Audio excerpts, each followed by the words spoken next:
Prosseguindo o livro O Sacerdócio de Cristo, uma revelação eterna, capítulo 16, a hora da profecia. Jesus, quando viveu na terra, disse aos discípulos seguintes palavras: anunciem o evangelho do reino a toda criatura. Marcos 16, 15. E disse-lhes: ide por todo o mundo, pregai o evangelho a toda criatura. A mesma escritura manda entrar pela porta estreita, pois caminho largo procria condenação. Mateus 7:13.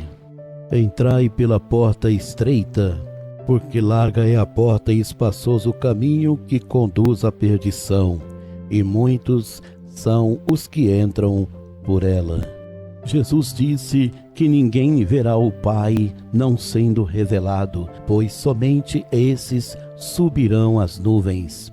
Sinceramente digo, os que cometem pecado tornam seus escravos. Na palavra está escrito que ninguém morrerá espiritualmente obedecendo a Deus, pois Cristo veio ao mundo para trazer vida. João 10:10. O ladrão não vem senão a roubar, a matar e a destruir. Eu vim para que tenham vida e a tenham com abundância. Os humildes que nunca viram Jesus, seus olhos o verão na glória. Porquanto os exaltados que ouvirem a palavra do reino e recusarem, terão entendimento congelado. Aquele que prega a porta estreita é o pastor das ovelhas. Do lado oposto encontramos os mercenários, que não é pastor, por deixar as ovelhas dispersas. Se o homem acreditar ou não, as profecias se cumprirão. Elas não sucederão como religiosos pregam nos templos, não a vinda do verdadeiro Jesus. Os homens da atualidade censuram Paulo, o apóstolo, por dizer que mesmo nós, se pregarmos outro evangelho, ou um anjo anuncie para vós, seja considerado anátema. Gálatas 1:8. Mas ainda que nós mesmos, ou um anjo do céu, vos anuncie outro evangelho, além do que já vos tenho anunciado, seja anátema. Muitos anos depois, o outro evangelho que Paulo disse que nunca recebesse, infiltrou. Não precisou vir anjo do céu anunciá-lo. Certo imperador romano, no ano 325 depois de Cristo, se encarregou disso. O motivo da verdadeira palavra perecer, todos sabem. Os imperadores que antecederam Constantino quiseram banir as tribos dos filhos de Israel e sem sucesso. Já o recente imperador conseguiu o que desejara, adulterou a palavra e destituiu o sacerdócio de Cristo. Todo começo tem fim, inclusive a exclusão do evangelho eterno. Mas Israel voltou a ser pátria livre novamente em 1948. Quando isso sucedeu, a figueira que Cristo disse brotou. Dali aguardaria uma geração passar e tudo se cumpriria. Acredita-se o religioso que a geração predefinida na Bíblia acontecerá em calendário celeste. A fundação de Constantino foi firmada entre 42 meses na descrição bíblica. Por isso não interpreta os segredos de Deus. Quem confia na própria teoria será terrivelmente enganado. Se a geração destina-se ao homem, por que não enquadrar no calendário humano? Para todos entenderem a verdade, o Eterno fala por conhecimento humano. A figueira firmada na Bíblia alerta o homem para uma jornada profética que aguarda o arrebatamento de Cristo, o sumo sacerdote. Esse seria o tempo que os gentios deveriam se preparar para receberem as tribos dos filhos de Israel. Porventura faria sentido Deus aplicar seu próprio calendário se os homens já o possuem? Nada mais que a geração da figueira para comentar o tempo da geração do homem. Israel representa a figueira que brotou em 1948. Dali começou a geração que 70 anos depois terminaria. Nessa data começou o princípio das dores. Como ninguém foi informado, todos poderão cair sem misericórdia.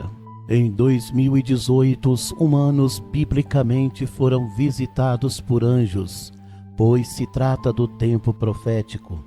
Pela palavra, o primeiro anjo trouxe o evangelho eterno para ser anunciado e que deveria chegar a tribos, nações, línguas e povos. Apocalipse 14:6. E vi outro anjo voar pelo meio do céu, que tinha o evangelho eterno para o proclamar aos que habitam sobre a terra e a toda nação, tribo, língua e povo.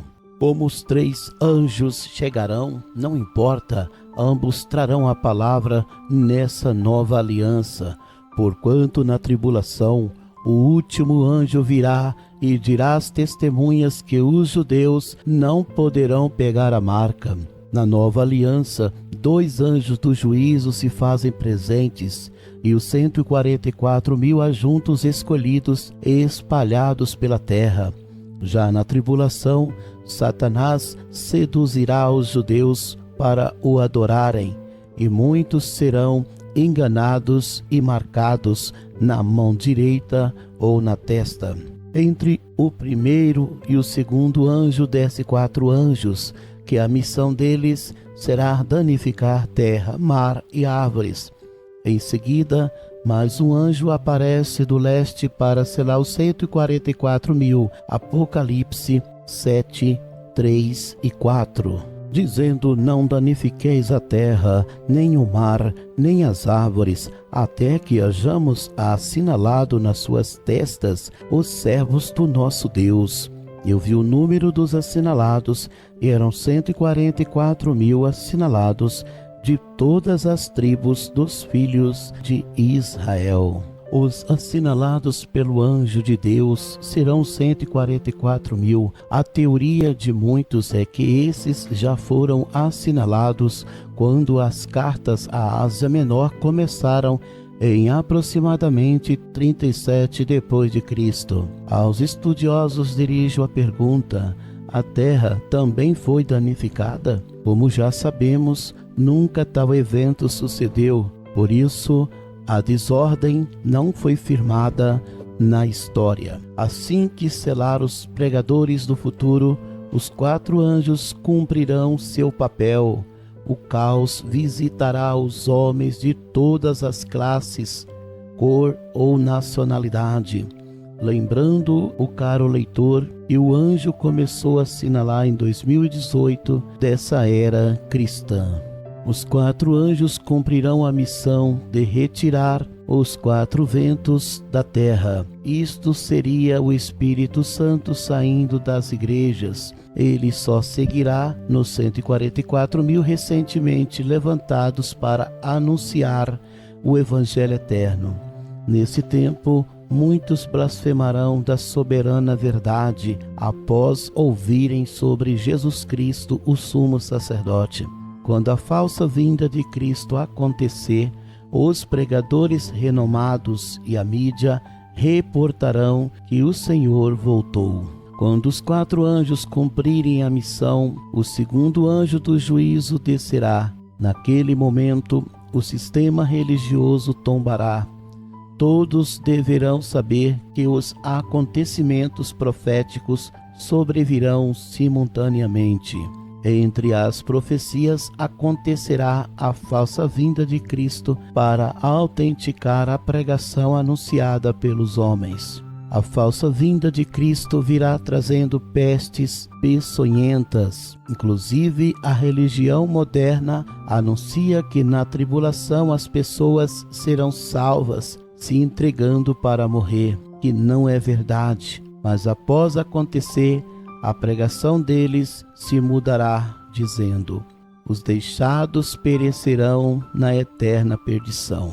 todo o planeta será devastado após o Espírito Santo sair da igreja. Entre os irmãos levantados recentemente haverá harmonia. Os anjos do Senhor protegerão os remanescentes, os 144.000 comprados da terra e seus grupos. Após a devastação, os templos se tornarão morada de demônios e esconderijos de aves imundas. Apocalipse 18:2. E clamou fortemente com grande voz, dizendo: Caiu, caiu a grande Babilônia, e se tornou morada de demônios e covil de todo espírito imundo e esconderijo de toda ave imunda e odiável. Com o sistema religioso destruído se manifestará o Jesus Cristo de Ismael e cumprirá sua missão devastadora. Ele levantará um profeta religioso para ajudá-lo. 2 Tessalonicenses 2:8.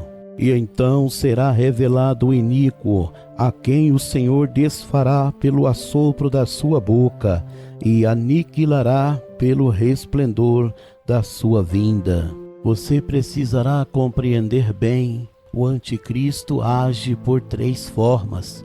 Primeiro, infiltra na igreja e a desvia do caminho. Segundo, promove sua infestação. A terceira, finalmente, projeta uma posse para erguer o governo único. Nesse tempo profético sucederá a manifestação do anticristo. Seu trabalho recentemente será árduo, o mais difícil de todos. Precisará nessa missão convencer reis, presidentes e ministros. Nesse interim, os judeus o observarão se é o Messias que tanto esperam. Como prova, esse homem construirá o templo dos judeus e trará paz ao mundo. Tais atributos ele facilmente trará. O anseio dos judeus será atendido. Enquanto isso, todos adorarão aquele líder. No planeta haverá paz e segurança. 1 Tessalonicenses 5:3. Assim, quando disserem a paz e segurança, então lhes sobrevirá repentina destruição, como as dores de parto, aquela que está grávida, e de modo nenhum escaparão. A mensagem que as tribos dos filhos de Israel pregarão será ignorada. Nisso o mundo desonrará o eterno tabernáculo e os eleitos de Deus. O Senhor protegerá os escolhidos que ainda estiverem no mundo, como até abreviará o tempo. Alguns chamados que aceitaram, mas ainda não foram revelados, esses dificilmente vencerão. A investida atingirá até escolhidos, se possível. Subitamente, as tribos dos filhos de Israel chegam às nuvens com o Espírito Santo. Aqueles que seguiram o Cordeiro fielmente, mesmo sofrendo, encontrarão o Senhor nas nuvens. Após os 144.000 com seus grupos comprados da terra saírem, muitos se animarão. Eu, o autor, contemplei em visão o mundo dizer: aqueles vermes nunca deveriam existir. Ainda prosseguir vendo a posse do anticristo e os homens se presenteando. Esta visão vinda de Deus aguarda o futuro. Conforme se constatará, os santos que incomodavam já teriam desaparecido. Os mortos eleitos de Deus e os arrebatados estarão perante o trono do Todo-Poderoso. Já na terra, as lideranças religiosas são convocadas para prestarem continência ao diabo.